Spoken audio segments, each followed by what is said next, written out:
It is truly, it's not hyperbole to suggest. It's a great honor to be here, a genuine honor. And at this great public university, celebrating the life and legacy of not one, but two proud sons of Connecticut, Senator Thomas Dodd and my good friend, and we truly are really good, close friends, Senator Chris Dodd. Chris and I have known each other for a long time. But if you'll excuse the point of personal privilege, as we used to say in the Senate, I saw up close how he fought for human rights and human dignity in the Senate. Do you know what my measure, Madam Ambassador, Ambassador Kennedy, you know what my measure is? People who tell me they care about people and then disrespect a waitress or a waiter. People who tell me they care about how, in fact, people are entitled to be treated with dignity and walk by someone at a shoe-side stand and suddenly say hello. People who do not do just simply decent things for ordinary people. That's the real measure. I've never seen Chris, figuratively or speaking, walk by anybody. I've never seen him, nor his wife, nor his two brilliant, beautiful daughters. I remember the passion and eloquence that you brought to the floor, Chris, whether you were fighting for American families or serving as the Senate leading voice on engagement with Latin America and the Caribbean. And your brother, the ambassador, did a pretty damn good job as well. I think that the work this center is doing to bring human rights to the forefront of public understanding is making a real and immediate impact for all young people today. You know, I think it's going to rate high among your family's many great and lasting contributions to the country, Chris. And I know this is truly a family commitment for the Dodds. So thank you for inviting me to be part of this. I think I really mean it. It's an honor to be able to be here. Of course, I owe Chris. I remember where, as he pointed out, we were both running for president back in 2007 with almost no cash in either of our campaigns. You let me hop a ride with you in a twin-engine prop plane, true story, from our Senate vote in D.C. to a Democratic debate in New Hampshire. We were on our way to the debate one other time, but the whole way up, we just laughed and told stories before we were debating one of them. And then the next day, to get back to the Senate to vote, we had to flag down a young, remember this? Flag down a young senator named Barack Obama to get him to even open the airport. God's truth. Remember that, Chris? Here, he'd just been there 2 years. He was on my Foreign Relations Committee. I was chairman. I said, can you get the airport open for us? I used to kid Barack. I couldn't understand why he so soundly defeated me in that primary. And then I realized when he'd be introduced by the voice of God. I get introduced by Johnny Scanafrani. So it took a while for me to figure all this out. Luckily, Chris, I got to travel on a much nicer plane these days.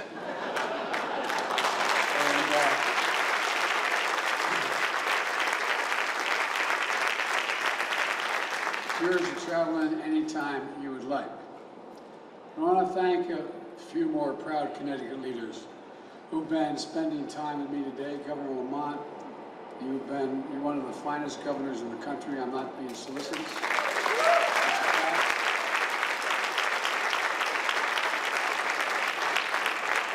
Seated only by your wife. And Senator Blumenthal, I mentioned earlier today, I apologize for repeating this, but my son, Beau Biden, who's the one that should be standing here talking to you. My son, Beau Biden, was the Attorney General of the state of Delaware. One of the people he went to and sought advice from, for real, was then Attorney General Blumenthal.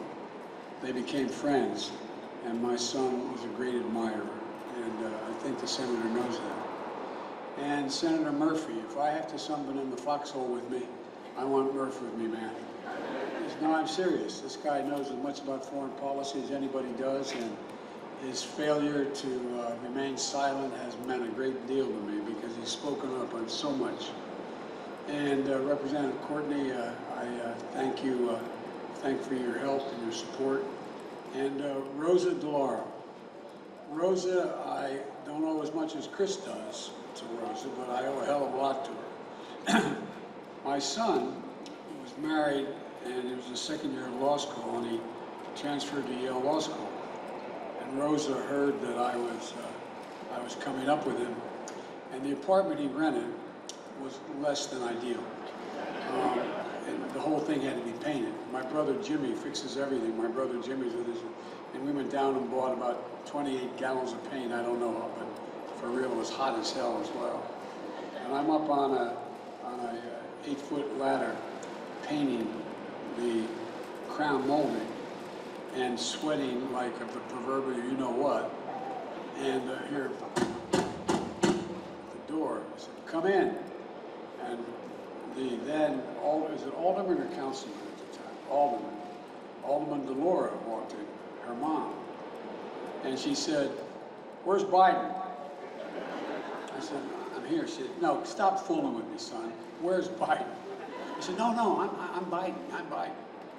And she came, I said, I just want to come over and introduce myself and tell your son will be taken care of. And in walks the chief of police. I thought, oh my God, what did I do? She said, you have nothing to worry about. You have nothing to worry about. Talk about constituent service. Rosa, you come by it, honestly.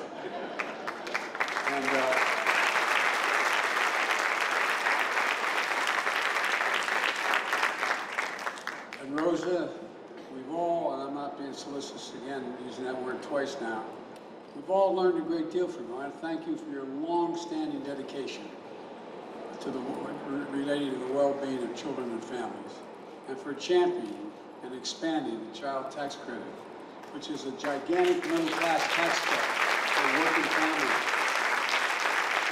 that finally got passed in the American Rescue Plan, which we were able to get done immediately upon being elected. And Rosa will not tell you, but she's the first person I called to ask for her help as to how I should do this. And that put money in the pockets of families all across this country, even as we speak. It's how we're going to cut child poverty in this country. And we've already cut it nearly in half. And none of us should lose sight of what it meant to American families when we think about our mission to defend human rights and dignity at home and around the world.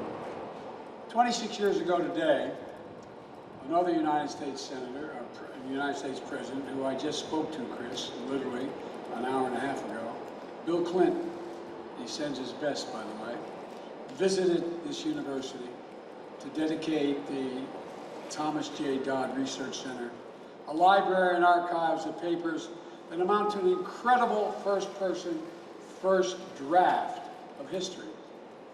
And let me say, they're all thinking about President Clinton today as he's sending him his good wishes of speedy recovery. He's always been a comeback kid. He's getting out of the hospital. Everything's going well. But he wanted to send his best. As a young lawyer, Tom Dodd had already built a record of fighting hatred by prosecuting the KKK in the South. But when in 1945 he left behind his beloved Grace and his 5 young children, a young Christopher, just 14 months old at the time, to travel to the bombed-out cities of Europe to document the shocking atrocities still fresh in their horror, to question and cross-examine some of history's most notorious villains. That's not hyperbole. Some of history's most notorious villains. And to expose beyond question the depravity and the crimes against humanity that the Nazi regime committed. Tom Dodd dedicated his intellect and his moral passion and his resolute sense of right and wrong to making the Nuremberg war crimes trial a testament to justice. And that's what it was, a testament to justice. Nothing like it ever happened before. And all the while, he was writing letters to his Grace, lamenting their separation, but recognizing the momentous weight of history that rested on his shoulders. And Chris, I came up with the same sentence from your book.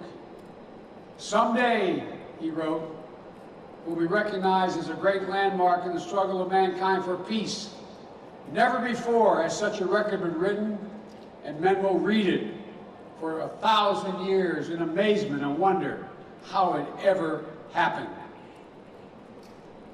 When President Clinton spoke at this first dedication, he ended on a poignant reminder. He said, and I quote, "The road to tyranny, we must never forget, begins with the destruction of truth." The road to tyranny begins with the destruction of truth. In my view, that was the lesson at the heart of the Nuremberg trials. Finding truth, documenting it, so it could never be denied. In court, Tom Dodd built a case fact by fact, using the Nazis' own meticulous records of crimes and shocking human evidence to pin down Nazi leaders who tried to deny their complicity and feign ignorance. And even more important, it denied the entire German policy the ability to feign ignorance. To deal with the past, you must face the truth. Whether it's Dachau, Buchenwald, Auschwitz, or other camps, millions of Jews rounded up, along with members of other minority groups, thrown into camps, abused, used as forced labor, medical experimentation. 6 million Jews murdered, including so many who met their ultimate fate in the gas chamber. He made sure no one could deny their own eyes and what they saw. He preserved the truth, ugly and as traumatic as it was, for all of history, so that the horrors of the Holocaust could never be diminished or denied, and evil that we still have to guard against to this day has to be watched. Chris, as you heard me say many times before, because you got to meet my dad. My dad was a well-read, high school educated fellow whose greatest regret was he never went to college. But he cared deeply about human dignity. Our dinner table, my dad was what many would call a righteous Christian. He happened to be a Catholic. He was a righteous Christian. And growing up, my dad would come home for dinner before we went back to close the business he managed. And the dinner table was the place we sat down to have conversation and incidentally eat. I'm serious. My dad used to talk about, as a student of the Holocaust, what a tragedy it was that we didn't bomb the railroad tracks toward the end of the war. How wrong it was that we turned away the St. Louis, a ship full of Jewish refugees from Europe. He believed passionately the only way we can make real the promise of never again was to keep reminding ourselves of what had happened and how so many people otherwise thought themselves decent people rationalized that it really wasn't happening. We didn't know what was going on. Because they weren't turning on the gas valve, they had no responsibility. That's why, we'll again excuse the point of personal privilege, when each of my children, and now my grandchildren, turn the age of 15, the first thing I've done, my word is abiding, is put them on an aircraft and fly to Dachau, one at a time, at age 15. Work sets you free as you go through the entrance. But that's not what I wanted them to see. I wanted them to see the lovely homes that were right up against the fence line with their beautiful roofs.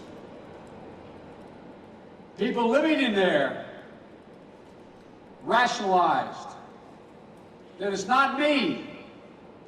I'm not doing this. And I don't know really what's going on in there. I wanted them to see the ability of the human mind to rationalize cannot be underestimated.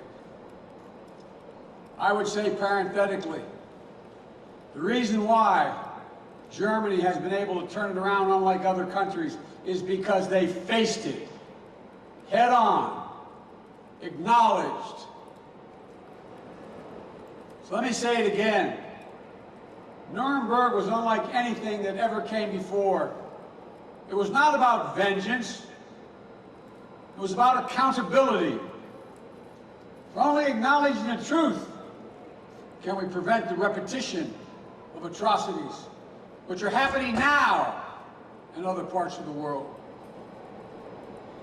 It elevated our conception, as Chris said, of the rule of law. It set a marker for the future of justice, uplifted the importance of human rights in international affairs. We see it in the Nuremberg tribunals, the blueprint we see in those tribunals, the blueprint for future United Nations tribunals that would help deliver justice after atrocities committed in Rwanda, the former Yugoslavia. We see it in the values championed at Nuremberg, in the antecedents of the Universal Declaration of Human Rights, and the foundation of a rules-based international order, built out of the wreckage of two wars, world wars, not just to prevent us from destroying ourselves, but to actively build a better future. We see in the passion of a young prosecutor the commitment to prioritizing the human impacts of policies. The commitment carried through in his son's career of public service by all the students of this institute who have been inspired by the example. We need you. We need you badly. And as we look around the world today, we see human rights and democratic principles increasingly under assault. We feel the same charge of history upon our own shoulders to act. We have fewer democracies in the world today than we did 15 years ago. Fewer. Not more, fewer.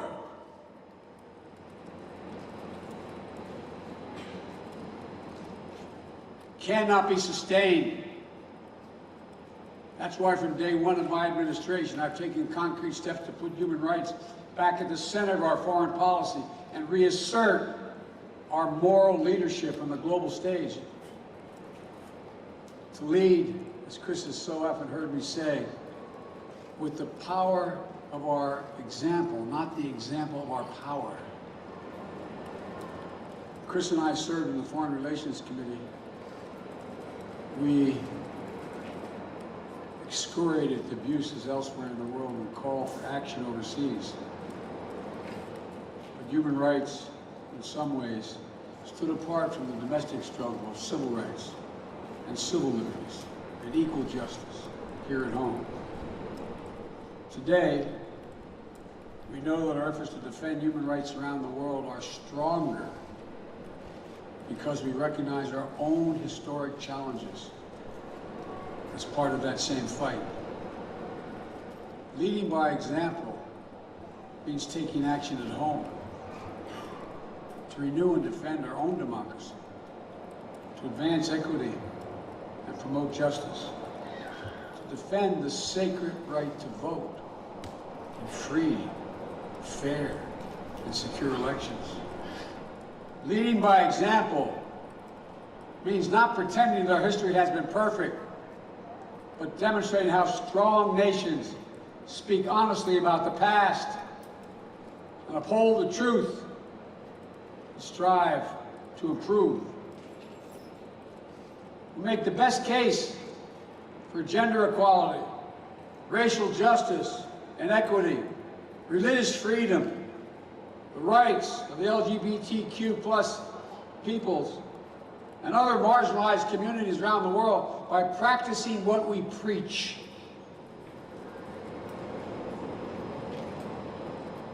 First 10 minutes I was office, I ended the Muslim ban,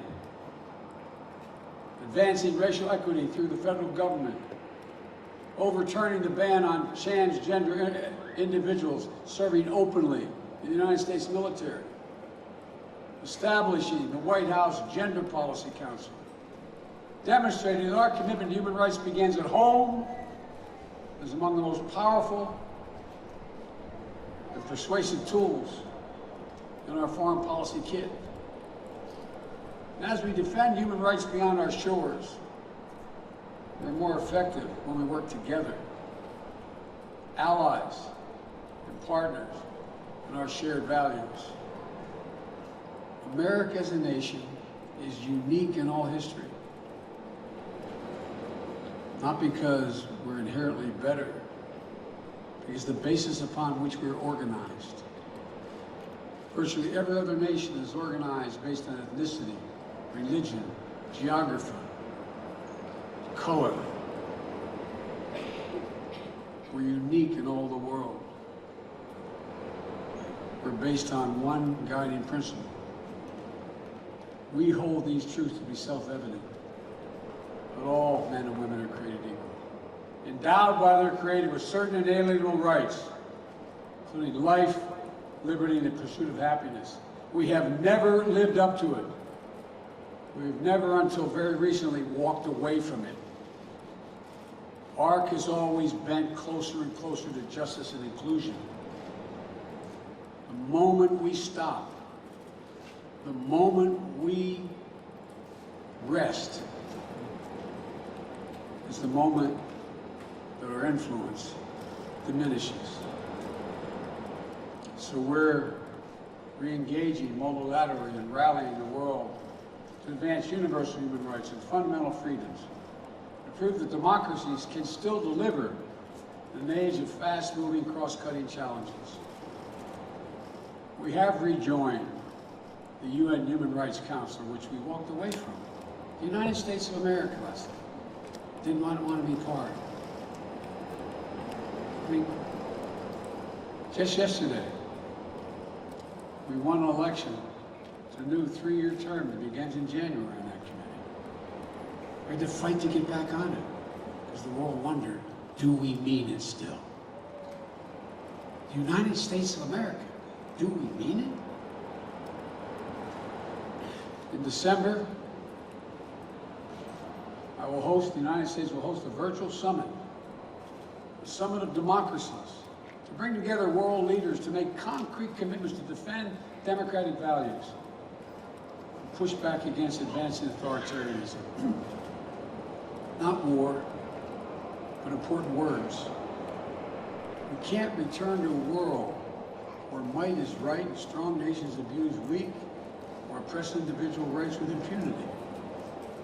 Nuremberg forced us to look closely at the evil of humankind and what we're capable of perpetrating. To see mass atrocities, crimes against humanity, do not happen by accident. They don't happen by accident. The result of choices. Choices made by individual human beings and world leaders.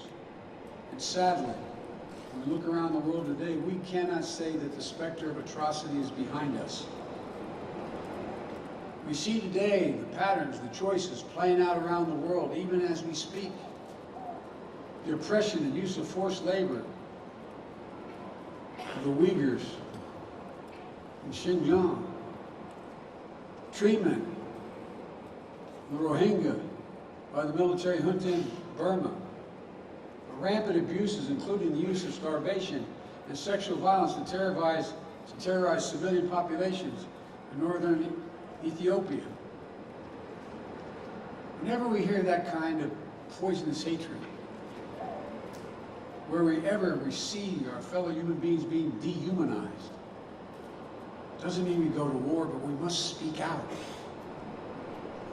Silence, as my dad would remind me, silence is complicity. Silence is complicity. That's what Nuremberg said. Your silence is complicity.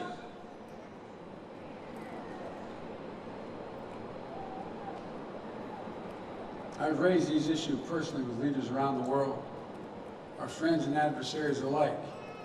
And I made it clear that no U.S. president should stand by when human rights are under attack and maintain their legitimacy. Those who we are, that's who we are as Americans. It's part of our DNA.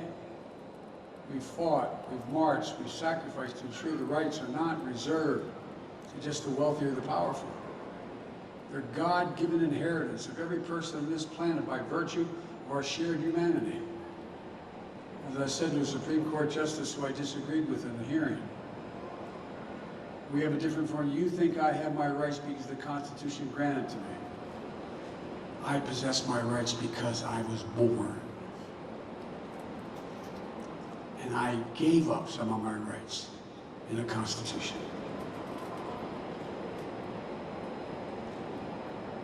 That's the radical idea at the core of the founding of our nation. As I said, that all men and women are created equal. We really are endowed by a Creator with certain inalienable rights. And those rights don't flow from the power of the government. These rights exist for every individual, period. Period. It's the job of government to protect them, to uphold them equally for all people. We've never, as I said, fully lived up to that animating American ideal, but we've never turned our backs on it. In all the years since our founding, that idea has been our nation's steady North Star, drawing us back on course. The constant struggle to live up to our highest domestic democratic principles, to self-correct, has made us a beacon of hope for the rest of the world. It's also made us strong, resilient, innovative, dynamic. As I said, I'll repeat, I apologize, America is the only nation founded on an idea, the single most powerful idea in human history. It sparked our revolution, it helped ignite the wave of change around the world that successive generations have built on, expanding our understanding and extending protections to ever wider circle. We must never forget just how fragile the principle of universal human rights still is, how easily bruised, often sacrificed in human battles for power and personal enrichment. In an age of increasing misinformation and disinformation, we must not grow complacent in our defense of the democratic values that have been the firm foundation for an era of peace and prosperity, unprecedented in human history. Attacks on truth are still the harbinger of tyranny. Nothing about our democracy is assured, as I'm sure you're all become to realize today. Nothing about our freedom is guaranteed. We have to work for it. In those letters from Tom Dodd to his dear wife, Grace, reflecting his service at Nuremberg, he wrote, "Sometimes a man knows his duty so clearly, so surely, he cannot hesitate, and he dare not refuse it." Tom Dodd lived a life with a clarity of purpose.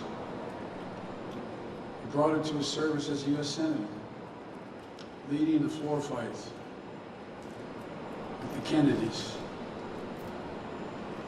on civil rights legislation in the 60s, advocating for gun safety in a state that was a major gun manufacturer, legislation that was ahead of its time, fighting always for human rights and democracy against the forces of oppression and injustice.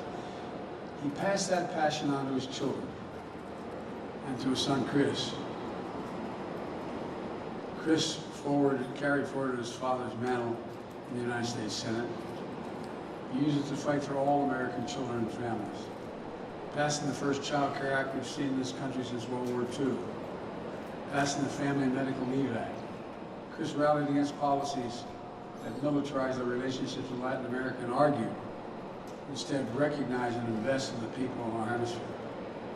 He spoke out when he saw the legacy of justice that his father had fought for in Nuremberg being wrapped in the excesses of a war on terror. And he helped to create this center, growing it over the years from an archival repository for the truth into a leading center for the study and promotion of human rights at home and abroad, into a widely respected academic institution, training the next generation of human rights defenders and passing the torch to those of you who will carry the fight on into the future and for the truth. So as we rededicate the Dodd Center for Human Rights to honor the legacies of both father and son, let's also dedicate it to the future generations, to the students here in the audience today who discover and defend human rights is the passion and purpose of our life. So let us be dedicated to expanding our shared understanding that we can never fully realize the freedom we wish for ourselves, without also helping ensure that liberty and justice for everyone. And let's dedicate to the unending fight to bring our own nation, our own world, closer to a future in which every human being is free to pursue the highest dreams and unleash their full potential. And for you students that are here, undergraduates at this great institution,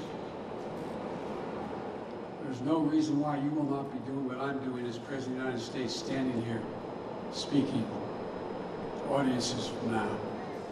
I mean that from the bottom of my heart. I was taught, came from very modest means, no Horatio Alger story, but very modest means, that you can be anything you set your mind to, if you work at it. So many of you in this audience, especially in the second tier there, are the people that my grandchildren are going to be looking to. There's not a single reason why, we can't do this. Not a single reason. As I've told every world leader that I've gotten to know, and I've met many, many of them, it's never been a good bet to bet against the American people. God bless you all, and may God take you.